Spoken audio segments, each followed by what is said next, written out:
안녕하세요. 법률사무소 늘찬의 최정인 변호사, 김병훈 변호사입니다. 변호사님, 지난번에 저희가 스토킹 범죄 피해자분들을 대신해서 고소하고 상대방을 처벌시킨 성공 사례에 대해 말씀드렸는데요.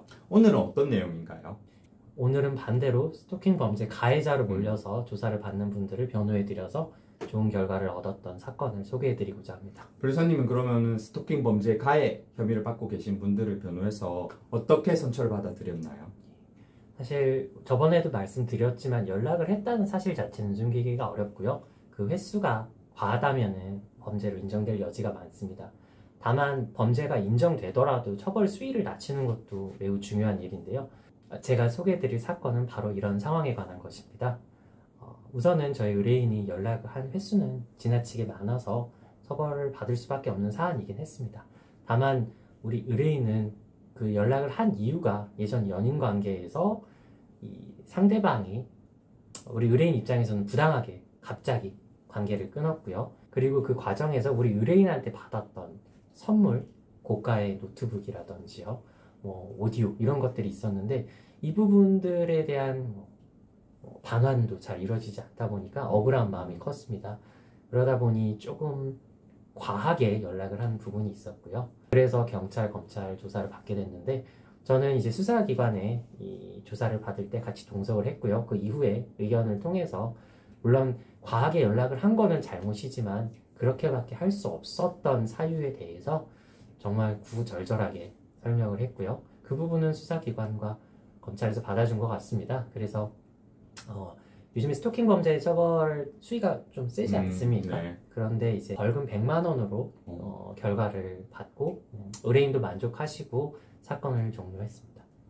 변호사님께서는 혹시 소개해 주실 만한 내용이 있을까요? 저도 이번에는 연인관계에서 불거졌던 사건인데요. 저희 의뢰인분은 연인관계에서 상대방이 바람을 피는 사실을 알게 됐습니다. 그래서 그 바람을 폈다는 사실로 옥신각신을 하다가 헤어지게 되었는데요. 저희 의뢰인분 입장에서는 사실 믿었던 사람에 대한 배신감이 아무래도 크다 보니까 그 화나고 증오와 배신감의 마음을 상대방에게 다소 많이 수백 회에 걸쳐서 표시를 했습니다. 그 상대방뿐만 아니라 예전에 만나뵌 적 있었던 그 상대방의 부모님께도 똑같이 연락을 해서 그 상대방의 잘못을 일렀는데요. 그러다 보니까 상대방이 저희 의뢰인을 스토킹 처벌법 위반으로 고소를 했고요. 다만 저 같은 경우에는 저희 의뢰인이 그렇게 행동할 수밖에 없었던 이유, 그러니까 믿었던 연인 간에 더군다나 부모님까지 소개받은 상황에서 바람을 피고 헤어지는 과정에서 발생했던 그 분노와 배신감, 그리고 그 증오의 마음을 어디 다른 데다가는 하소연할 수 없다 보니까 그 상대방에게 풀 수밖에 없었다라는 사정을 최대한 상세하게 소명을 했고요.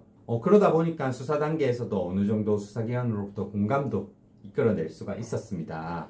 그래서 사실 스토킹 범죄 처벌 수위가 굉장히 높아진 상황임에도 불구하고 검찰 단계에서 기소유예 처분으로만 사건을 끝낼 수 있게 되었는데요. 재판도 가지 않고 따로 실형, 집행유예라든가 벌금형의 전과조차도 남지 않는 결과를 받게 된 저희 의뢰인은 굉장히 만족해 하셨고요.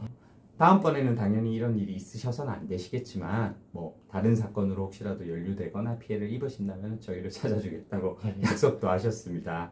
이 사건 설명을 드렸는데요. 하나 명확하게 말씀드리고 싶은 거는 사실 누가 바람을 피거나 고가의 물건을 안 주면 화나는 일이 맞고 연락을 하게 되는 것도 맞습니다. 하지만 그런 이유가 있다고 범죄로 인정이 안 되는 건 아니고요.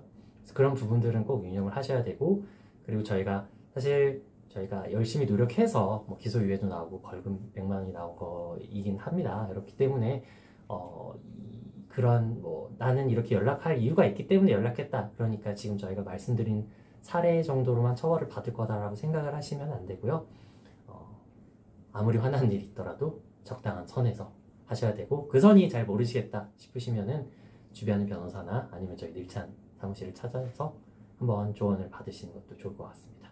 네, 오늘은 이렇게 지난번 영상에 이어서 스토킹 범죄가 어떻게 성립하고, 그리고 이러한 스토킹 범죄를 저희 법률사무소 늘찬에서 어떻게 성공적으로 고소 또는 변호해 드렸는지에 대해서 말씀드렸는데요. 네, 저희가 계속 법률사무소다 보니까 법률적인 이야기만 해서 좀 다소 지루하실 수도 있는데요.